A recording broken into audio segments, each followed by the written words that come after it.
warahmatullahi wabarakatuh.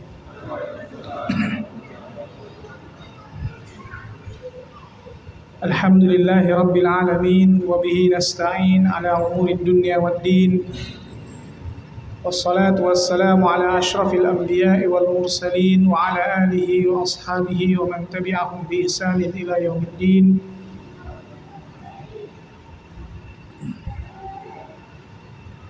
Amma ba'du. Ya ayyuhalladzina amanu taqullaha haqqa tuqatih wa la tamutunna illa wa antum muslimun. Wahai orang-orang yang beriman, bertakwalah kepada Allah dengan sebenar-benar takwa dan perjuangkanlah keislamanmu sampai mati. Fa inna asdaqal hadits kitabullah, sesungguhnya sebenar-benar perkataan adalah kitabullah. Wa ahsanal hadi hadi Muhammadin sallallahu alaihi wasallam, dan sebaik-baik petunjuk adalah petunjuk Muhammad sallallahu alaihi wasallam. Wa syarrul umuri muhdatsatuha, adapun seburuk-buruk perkara adalah perkara yang diada-adakan. Wa kullu muhdatsatin bid'ah, dan setiap perkara yang diada-adakan istilahnya bid'ah. Wa kullu bid'atin dhalalah, dan setiap kebid'ahan sesat. Wa kullu dhalalatin finnar, dan setiap kesesatan di neraka. Bapak-bapak, ibu-ibu, ma'asyiral muslimin rahimani wa rahimakumullah jami'an. Kita lanjutkan pembahasan Kitabut Tauhid yang ditulis oleh Syekh Muhammad At-Tamimi, dan penjelasan yang kita pilih adalah penjelasan dari Syekh Shalih Fauzan hafizahullah ta'ala.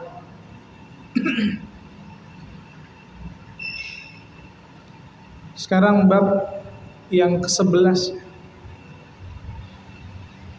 bab tidak boleh menyembelih hewan untuk Allah di tempat yang padanya biasa disembelih hewan untuk selain Allah.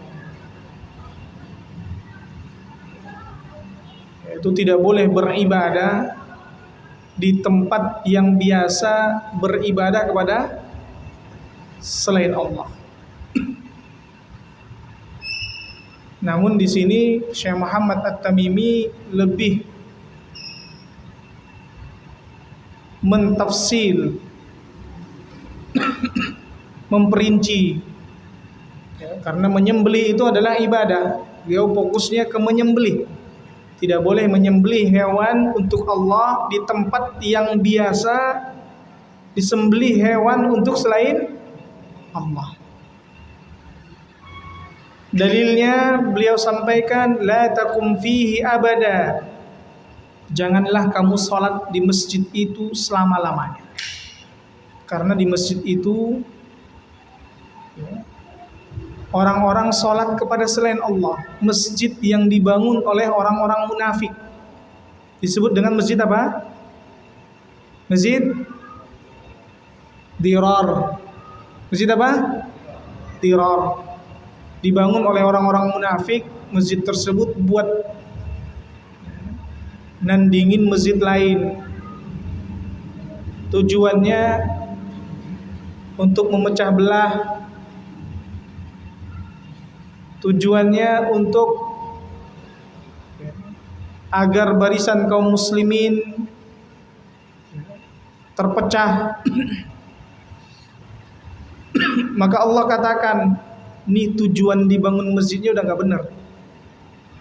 Tujuan dibangun masjid itu tidak benar, bukan untuk beribadah kepada Allah. Maka Allah katakan, la masjidun ussisa 'ala taqwa min awwali yaumin ahaqqu an taquma fi. Masjid yang didirikan atas dasar ketakwaan, sejak hari pertama ia didirikan, itu lebih berhak untuk kamu sholat di dalamnya, lebih patut untuk kamu sholat di dalamnya. Fihi rijalu yuhibbuna ayyatatahharu, karena di dalam masjid tersebut ada orang-orang yang ingin membersihkan jiwa mereka, mentazkiyah diri mereka, yatatahharu, membersihkan diri mereka. Wallahu yuhibbul mutahhirin, dan Allah mencintai, menyukai orang-orang yang senantiasa berupaya untuk membersihkan diri. Nah, babnya tadi tentang apa? Dilarang menyembelih kepada Allah, menyembelih hewan untuk Allah di tempat yang biasa menyembelih untuk selain Allah. Tapi di sini dalilnya berkaitan dengan salat.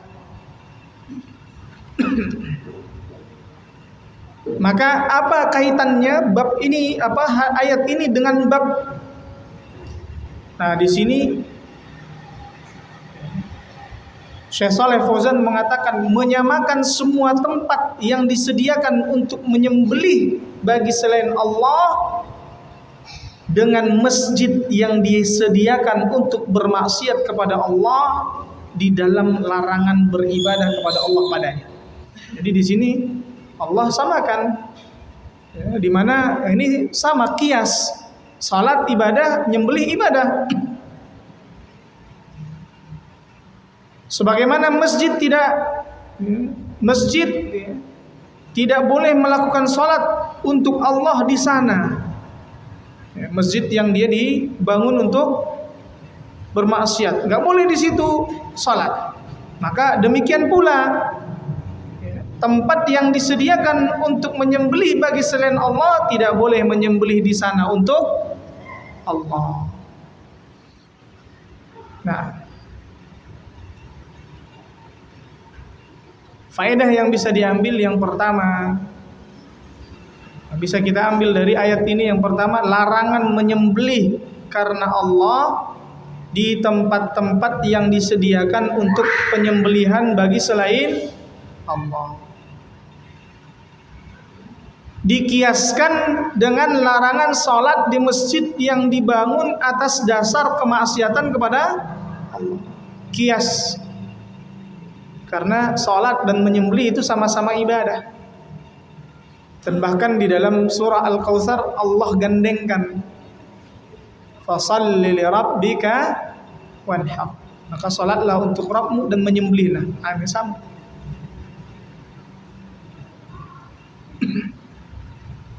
Kemudian faedah yang lain, yang kedua, mustahab atau sunnahnya sholat bersama jamaah yang saleh lagi membersihkan diri dari kotoran-kotoran.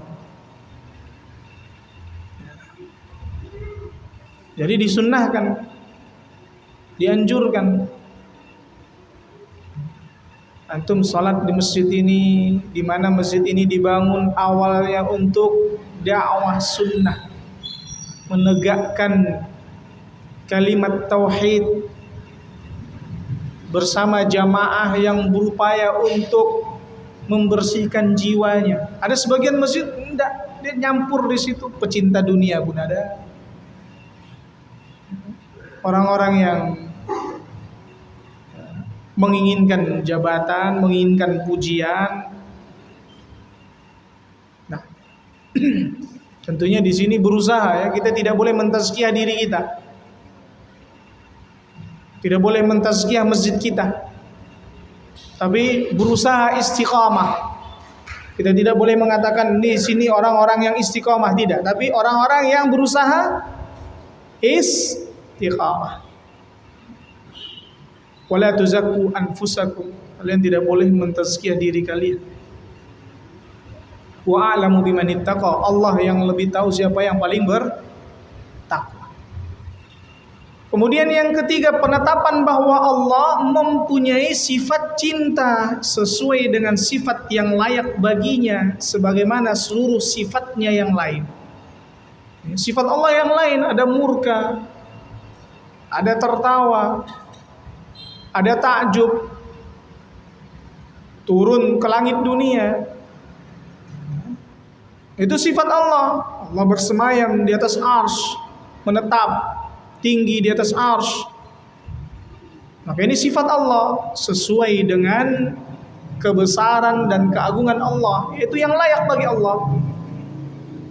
Penamaan boleh sama, Manusia punya cinta, Allah punya cinta. Tapi cintanya manusia tidak seperti cintanya Allah. Penamaan. Manusia mendengar, Allah mendengar. Pendengarannya Allah tidak seperti pendengarannya manusia. Tata cara dan bentuknya berbeda. Allah punya wajah, manusia punya wajah, sama, penamaan sama sifatnya. Tapi bentuknya berbeda. Wajah Allah tidak seperti wajah manusia. Wajah manusia seperti yang kita lihat. Wajah Allah sesuai dengan kebesaran dan keagungan Allah. Kemudian yang keempat, motivasi atau anjuran untuk menyempurnakan wudu dan membersihkan diri dari najis. Kenapa? Karena Allah katakan fihi rijalun yuhibbuna ayyatatahharu. Mereka menyukai untuk membersihkan diri mereka. Di antara pembersihan diri kita dari hadas dan najis. Toharoh itu toharoh dari hadas dan najis. Jadi kalau dikatakan toharoh berarti membersihkan dari hadas dan najis. Ya.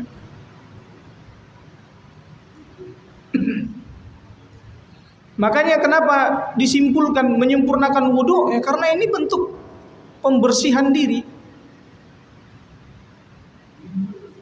dari hadas.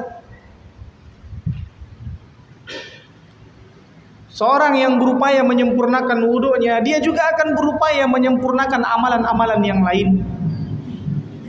Menyempurnakan salatnya.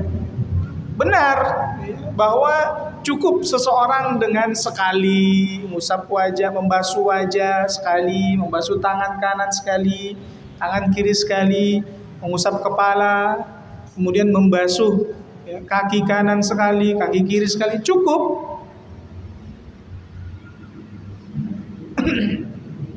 Tapi dengan kita menyempurnakan wudu,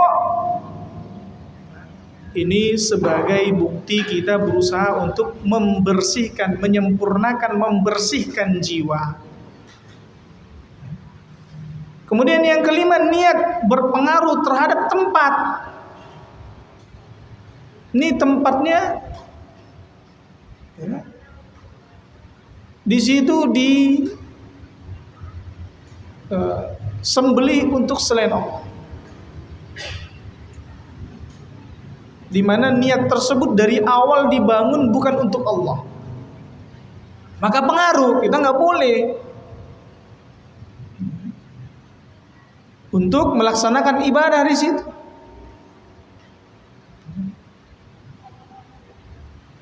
Boleh nggak berdoa di tempat orang-orang berdoa kepada selain Allah? Boleh nggak? Hah? Tidak boleh. Apa hukumnya? Mas sampai syirik nggak? Dia ke gereja berdoa kepada Allah. Di gereja biasanya berdoa kepada siapa? Selain dia ke gereja, tapi berdoa kepada Allah dia. Angkat tangannya, ya Allah, ampunkan dosaku ya Allah. Tapi di gereja. Syirik nggak? Hah? Nah, faedah yang keenam, disyariatkannya menutup jalan menuju kesyirikan. Disyariatkannya jalan menutup jalan menuju ke syirikan. Berarti itu jalan menuju kesyirikan. Udah syirik belum? Hah? Belum. Berarti haram hukumnya. Dosa besar. Perbuatan bid'ah. Yang mana ini bisa menghantarkan dia beribadah kepada selain Allah. Awalnya berdoa kepada Allah di tempat yang di situ berdoa kepada selain Allah. Lama-kelamaan jadi berdoa kepada selain Allah. Nah, Dari Sabit bin Dhahhak, ia berkata, "Nadhara rajulun an yanhara ibilan bi Buwanah." Seorang bernazar untuk menyembelih unta di Buwanah. Ini sebuah tempat di mana dia di dataran tinggi di belakang Yanbu. Fasalan Nabi sallallahu alaihi wasallam, maka dia pun bertanya kepada Nabi SAW. Lantas Nabi bersabda, "Hal kana fiha wasanun min awsanil jahiliyati yu'bad?" Apakah di sana dulu kana fiha? Apakah di sana dulu ada berhala-berhala jahiliyah yang disembah? Nabi bertanya dulu. Qalu la, mereka menjawab enggak.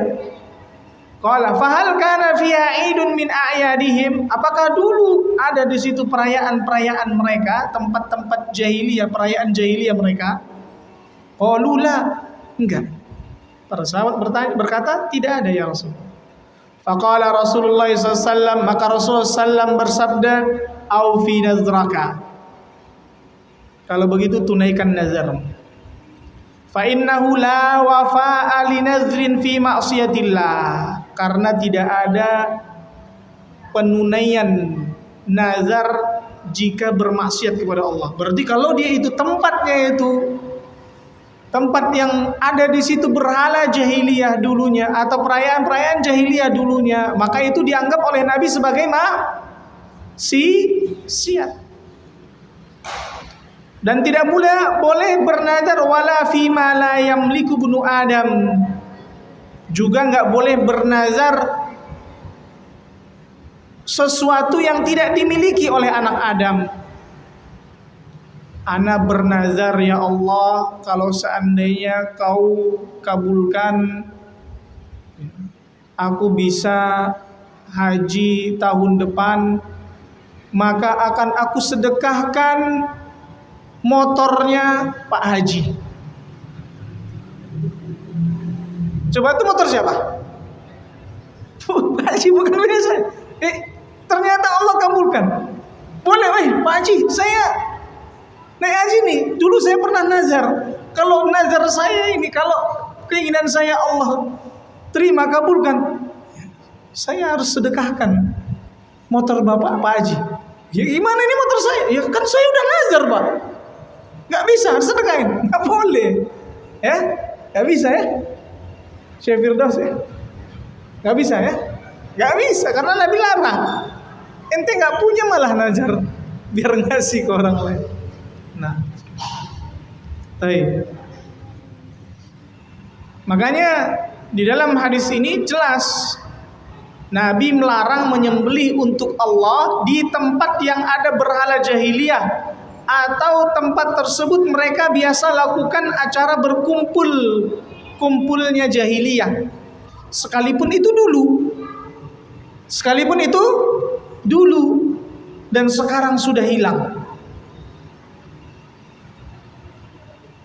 Maka faedah yang bisa diambil, kata Syekh Shalih Fauzan, dari hadis yang mulia ini, yang pertama, larangan untuk menunaikan nazar di tempat yang telah ditentukan jika tempat tersebut pernah terdapat berhala padanya, sekalipun berhala itu sekarang sudah tidak ada.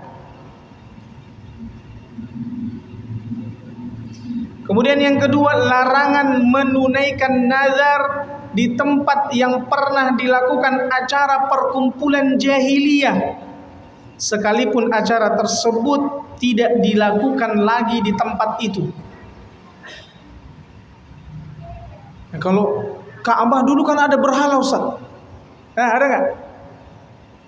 Tapi itu awal mula pertama dibangun untuk siapa?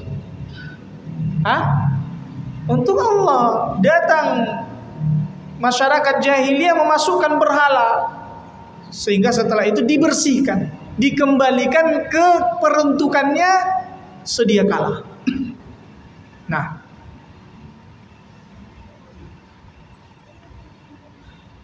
Kemudian yang berikutnya, larangan menunaikan nazar di tempat yang pernah dilakukan acara perkumpulan jahiliyah, sekalipun acara tersebut tidak dilakukan lagi di tempat itu. Yang ketiga, seorang mufti harus meminta keterangan secara rinci dari peminta fatwa sebelum mufti tersebut berfatwa. Ustadz, apa hukum ini Ustadz? Tentunya kan. Nah, ditanya dulu. Nah, maksud antum apa di sini? Perbuatannya begini nggak? Diperinci dulu. Kalau belum jelas diperinci. Berarti boleh. Di sini Nabi SAW ketika ada sahabat yang bertanya, ya, bolehkah aku dulu bernazar untuk menyembelih unta di tempat ini? Nabi bertanya, tempat itu tempat apa? Sebelumnya ada berhala enggak? Oh, enggak ada. Ya Rasulullah. Ada tempat perayaan enggak? Itu tempatnya dulu, perayaan jahiliyah. Enggak ya Rasulullah. Ya udah. Kalau begitu tunaikan nazar.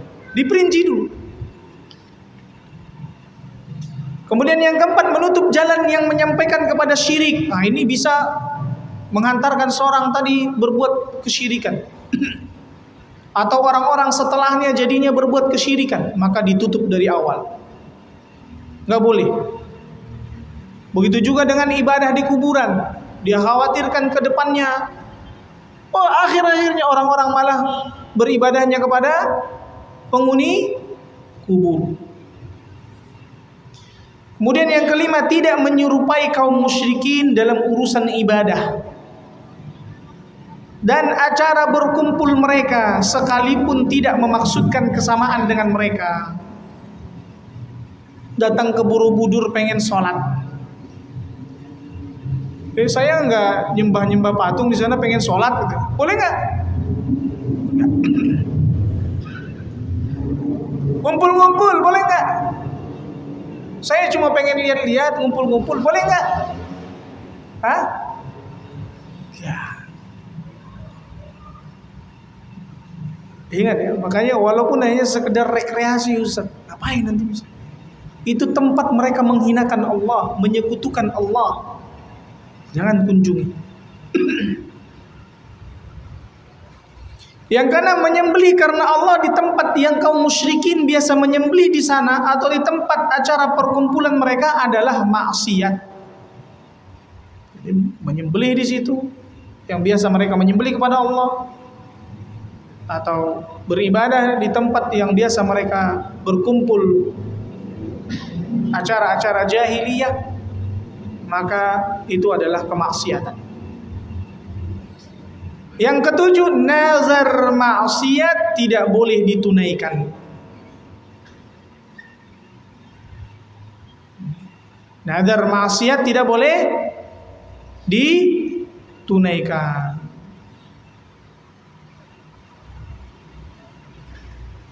Tidak ditunaikan sebuah nazar yang tidak dimiliki oleh orang yang bernazar. Itu tadi. Misalnya apa? Di sini Syekh Shalih Fauzan menyebutkan misalnya, saya bernazar karena Allah untuk memerdekakan budaknya si fulan. Budaknya siapa? Si fulan. Budak orang lain. Itu bukan punya dia.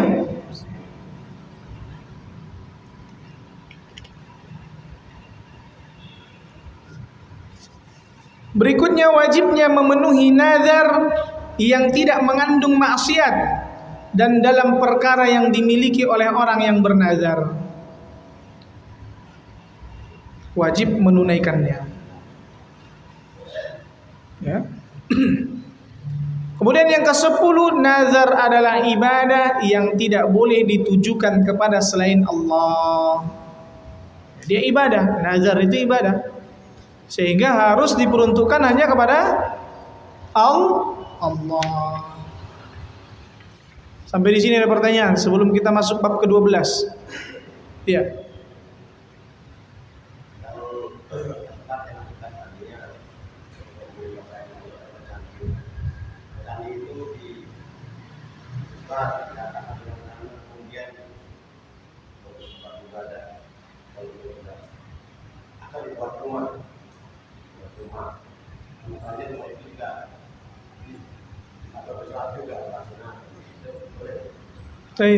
Ya. Dari penjelasan bab di sini kita ketahui bahwa Nabi SAW melarangnya. Maka kita harus tinggalkan, cari yang lain. Kenapa harus beli candi?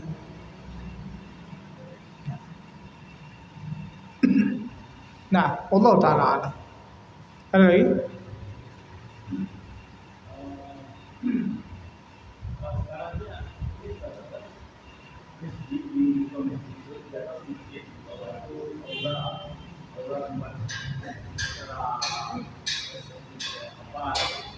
Kalau di sana bahwa itu diadakan yang tidak sesuai dengan sunnah, jangan diadakan itu. Kalau kita karena dia masih dalam lingkungan kecil. Sekarang ini banyak. Nah, iya, sahih, pernah beberapa yang membuat seperti itu. Nah, jika acara-acaranya acara-acara kemaksiatan, maka tinggalkan, cari masjid yang lain. Kadang pernikahan dengan musik, ini membuyarkan. Kadang pas lagi sholat zuhur masih ada acara nikahannya. Nah, boleh walimah di masjid boleh, tapi jangan sampai melanggar syariat. Allah Ta'ala. Nah,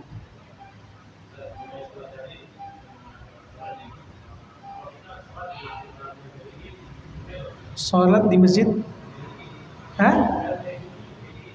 LDI boleh mereka beribadah kepada Allah kan?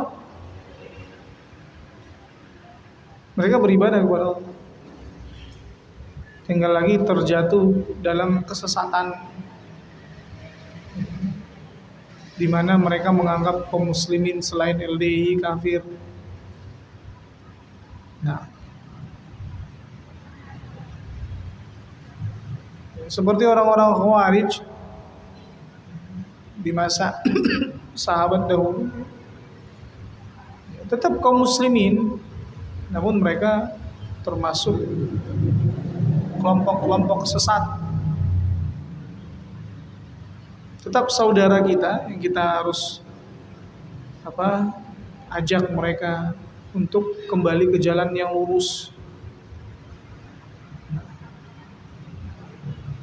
Kesesatan mereka tidak sampai mengeluarkan mereka dari Islam. Nah, iya.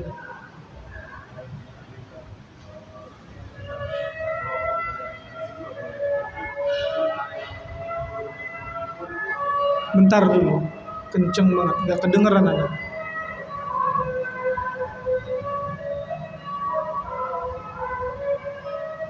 Atau ada mic nggak? Ya, ulangi. Candi. Ada apa? Masjid. Ada masjid.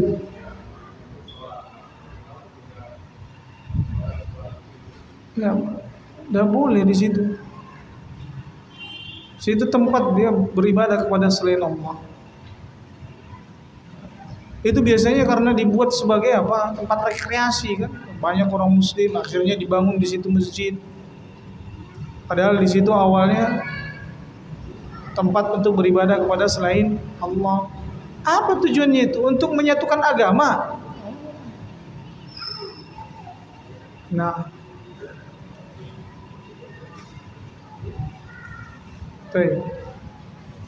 coba anak ini namanya ada lokalisasi karena rame terus dibuat masjid. Aduh, gimana sholat di situ? Ini masjidnya lokalisasi nih. Allah musta'an. Baik, yang lain.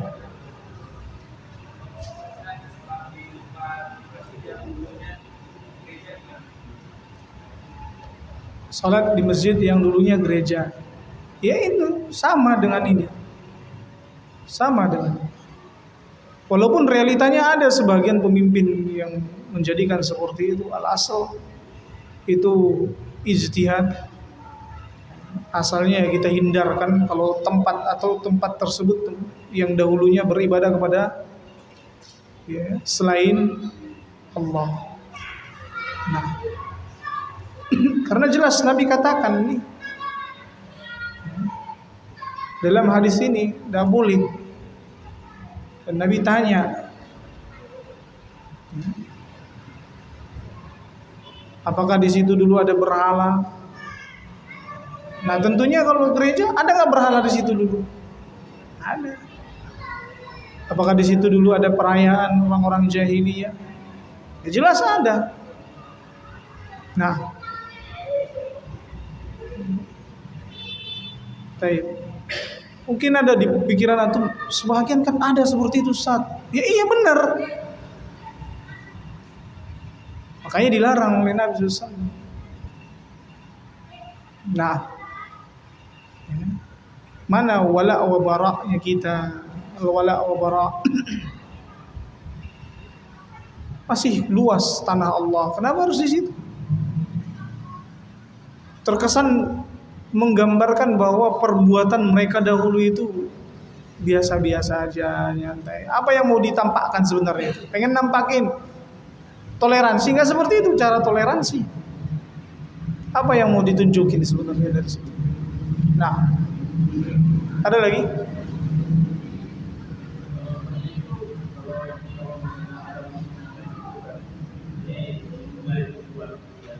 Dia apa?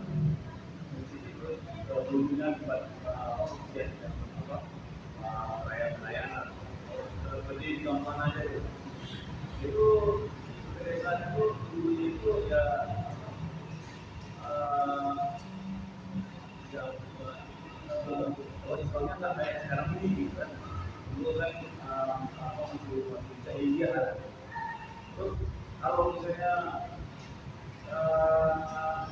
di sini sekarang sudah bisa sholat yang tidak ini, itu tempat orang dari yang bisa dimisnya itu kan. Kalau seandainya apa di video itu kalau kita sholat, kalau saya kalau kita mau itu kan boleh itu kita bisa kalau yang kamu buat makan yang lebih mana? Sholat kampung sebelah antum. Antum cari kampung sebelah masjid yang tidak seperti itu. Dan kita kalau saya tahu juga di dalam apa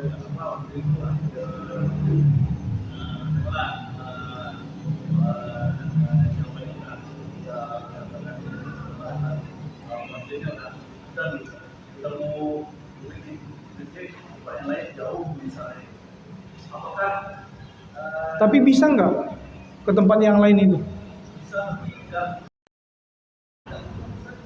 Kenapa? Antum buru cepatlah datangnya. Biasanya jam 12 gitu. Iya, seandainya ya seperti itu aja seandainya. Antum cepet-cepet datangnya. Nah, terjawab ya? Tafadhal, ada lagi yang lain? Nah. Kecuali memang kalau kondisinya enggak ini ya udah sholat di rumah antum berjamaah. Nah. Baik. Allah taala alam.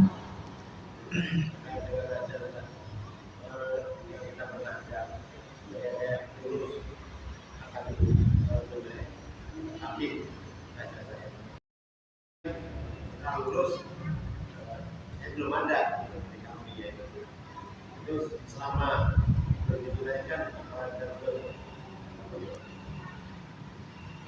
selama tidak ditunaikan apakah? Ya antum punya hutang sama Allah. Dia nggak berdosa. Orang yang punya hutang, apakah dia berdosa kalau belum bisa bayar? Nggak berdosa. Tinggal lagi antum punya hutang sama Allah sampai antum bisa sembelih. Dan Rasulullah SAW katakan fadainullahi ahaqqu ayyufdha. Kalau andai kan antum ada utang-utang yang lain, maka utang yang mana yang harus didahulukan? Utang antum sama Allah. Hutang Allah lebih berhak untuk ditunaikan terlebih dahulu. Nah, ada lagi? Berapa menit lagi? Nah, nggak masuk kita bab ke-12. Ada pertanyaan? Lanjut aja pertanyaan. Bab ke-12 insyaallah termasuk syirik bernazar untuk selain Allah. Ini termasuk kesyirikan, bernazar untuk selain Allah.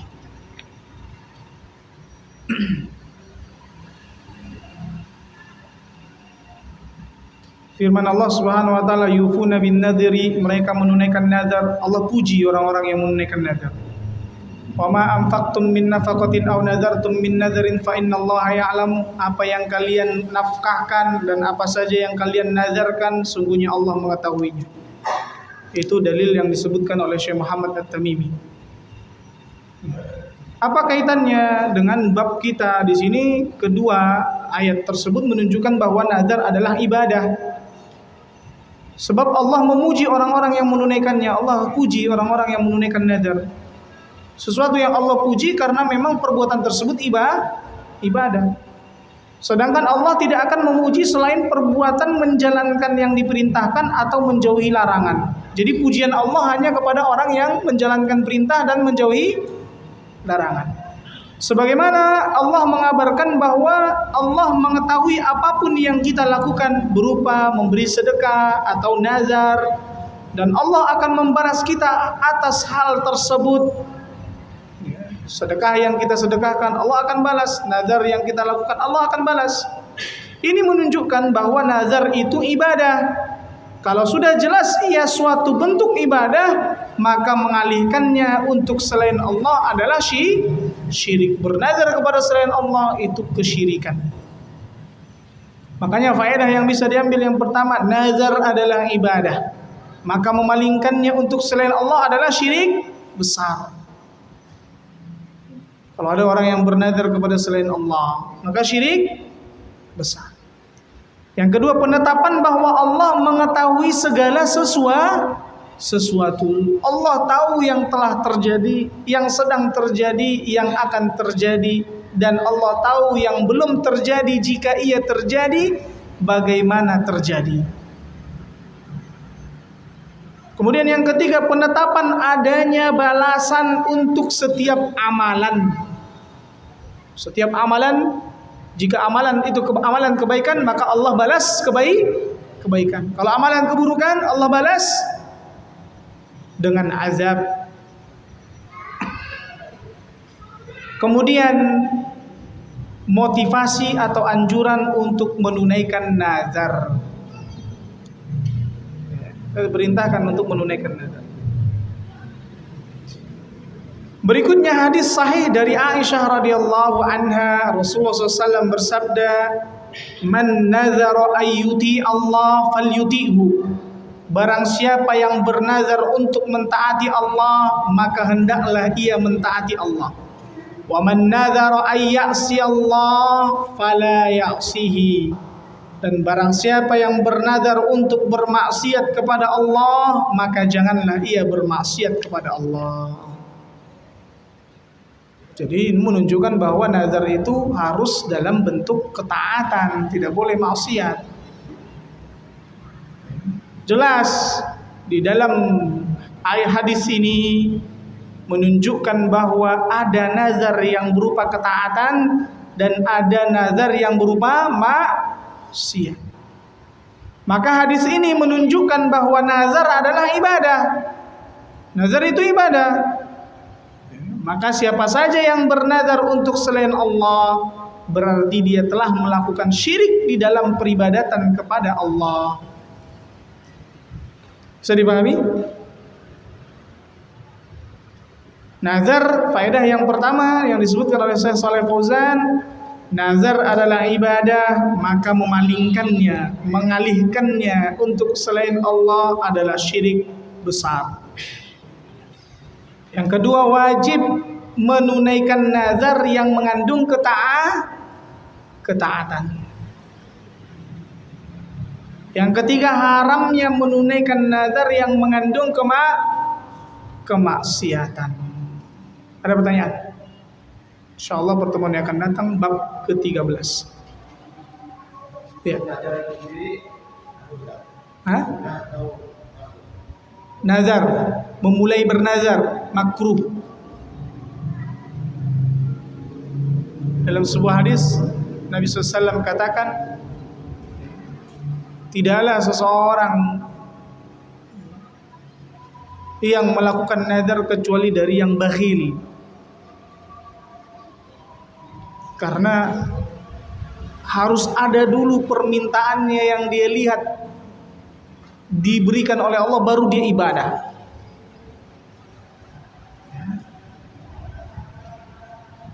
Makanya ini bakhil. Dia nggak beribadah kalau tidak ada permintaannya yang diberikan. Padahal sebenarnya banyak permintaan yang diberikan. Allah selalu memberikan kepada dia yang terbaik, tapi dia pengennya yang sesuai yang dia inginkan. Padahal belum tentu terbaik. Kalau udah begitu barulah dia taat. Saya puasa begini kalau begitu. Nah, ini puasa kalau udah dapat sesuatu dari Allah. Maka ini bakhil orang. Tapi hukum menunaikan nazar wajib. Ketika dia sudah melakukannya maka wajib. Nah, ada lagi?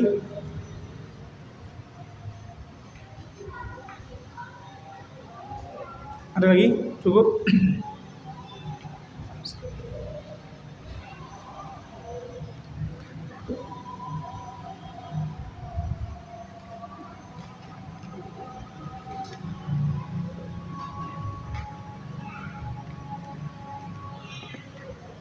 Ya, insyaallah bulan depan tuh upayakan antum beli kitab. Ini kita tahunan loh ini belajar ini. Tahunan, karena sekali sebulan doang pertemuannya. Antum beli ini kitab. Seperti ini. Ya. Kadang satu pertemuan cuma 2 bab, 1 bab, seringnya 1 bab.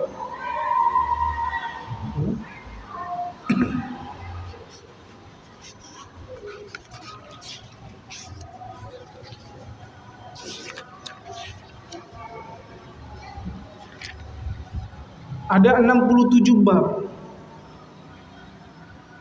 Bagi 12, kalau Ramadan enggak ada kajian. Berarti bagi 11. 67 bagi 11 berapa? Hah? 6. Berarti 6 tahun kita selesai. Beli, Syekh. Antum beli kitab sekali 6 tahun loh. Bakhil banget antum gak beli. Ana harapkan bulan depan antum sudah punya. Antum keluarin 150.000 untuk 6 tahun. Cicil dah kalau gitu. Selama 6 tahun sebulan bayar berapa? Cicil kayak cicil rumah tuh.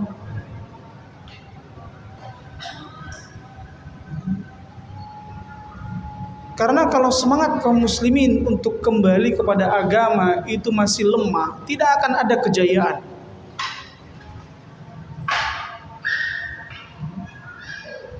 Kehinaan terus yang akan dirasakan.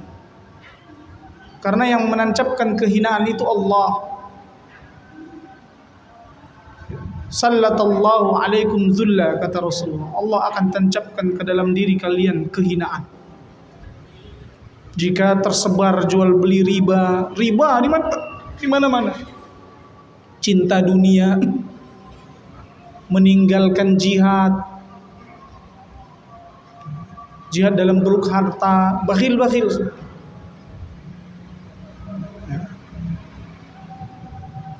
Kalau sudah 3 hal itu ada di tubuh kaum muslimin, kata Rasulullah sallallahu alaikum dzullah, Allah akan tancapkan ke dalam diri kalian kehinaan. La yanzi'uhu, Allah tidak akan cabut, hatta tarji'u ila dinikum, sampai kalian kembali kepada agama kalian. Kembali kepada agama, kembali kepada Al-Quran dan Sunnah. Sumber agama itu Al-Quran dan Sunnah. Belajar, duduk di majelis ilmu. Cara menghilangkan kehinaan dengan duduk di majelis ilmu, belajar. Belajar tauhid, belajar agama. Nah, kalau seandainya semangat untuk kembali kepada agama ini belum muncul, alhamdulillah memang sudah mulai banyak orang-orang yang baru semangat doang. Semangat di awal, senang, ana senang dengan dakwah. Senang. Tapi belum maksimal, belum sungguh-sungguh, belum menyeluruh. Padahal diperintahkan udkhulu fisil mikafah. Masuk Islamlah secara menyeluruh. Beli kitab, semangat dalam belajar, berjuang untuk kembali kepada agama. Antum beli kitab tidak ada ruginya ya, walaupun ada di dalam handphone kitab tersebut.